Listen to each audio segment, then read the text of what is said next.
Muy buenos días, bienvenidos a nuestro devocional a solas con Dios en esta serie del mes cerca de Jesús. Yo quiero invitarte que vayas conmigo a 1 de Juan, capítulo 3, versículo del 4 al versículo 9.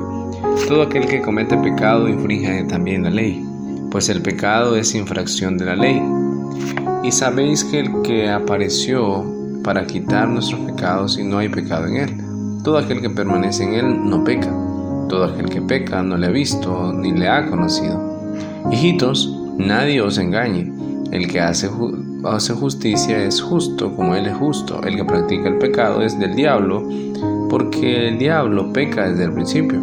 Para esto apareció el Hijo de Dios, para deshacer las obras del diablo. Todo aquel que es nacido de Dios no practica el pecado, porque la simiente de Dios permanece en él y no puede pecar porque es nacido de Dios.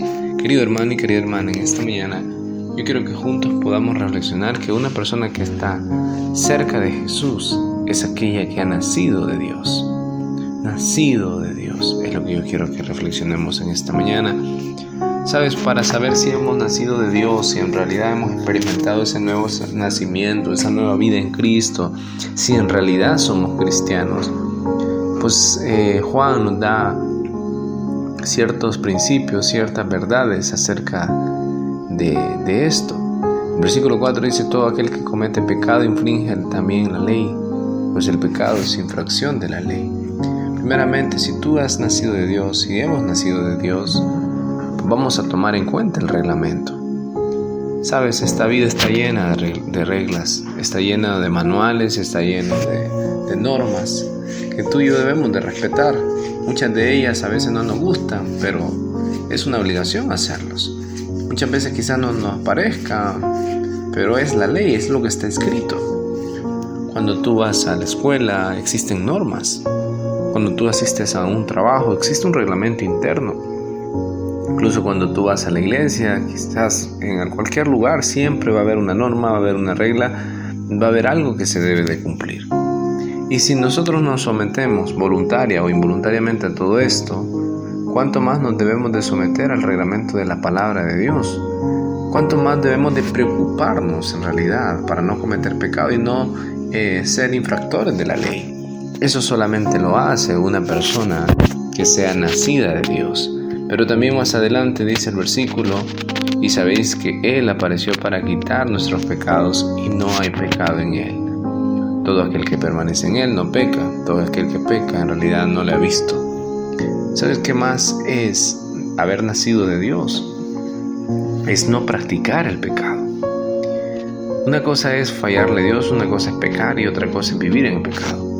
Cuando Juan menciona de no practicar, todo aquel que permanece en él no peca. Cuando se refiere a no peca no significa de hacerlo una vez, significa un estilo de vida.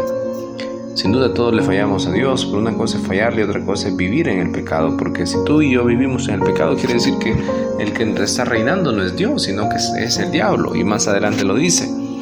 Entonces debemos de analizar y reflexionar que una persona que ha nacido de Dios respeta el reglamento y no practica el pecado. Tú y yo debemos de analizar cuál es nuestro estado ahorita actual como cristianos y si no hacer ajustes. Pero también más adelante dice el versículo muy especial: todo aquel que permanece en él no peca. Hijitos, nadie os engañe, el que hace justicia es justo, el que practica el pecado es del diablo. Para esto apareció el Hijo de Dios, para deshacer las obras del diablo. Sabes, Jesús dio la vida en la cruz del Calvario por ti y por mí. Y dio su sangre para que nuestros pecados fueran limpios. Dio su sangre para que tú y yo ya no vivamos en ellos, para que tú y yo andemos en una nueva vida, para que abandonemos completamente eso. Entonces, cuando una persona que pueda asistir a la iglesia, una persona que pueda decir que es cristiana, pero con sus hechos, su conducta, su estilo de vida es muy contrario a lo que profesa, déjame decirlo, no ha nacido de Dios. Porque una cosa es levantar la mano y otra cosa es nacer de nuevo. El nacer de nuevo implica cambios significativos, cambios notables. Y si eso ha sucedido en tu vida, dale gracias a Dios. Glorifica al Señor por eso, porque has nacido del Señor. Pero si no ves cambios en tu vida, y si los demás no ven cambios en tu vida, puedes ponerte a cuentas con el Señor, arrepentirte de tus pecados de corazón y Él te dará un nuevo comienzo. Que el Señor te bendiga en este día.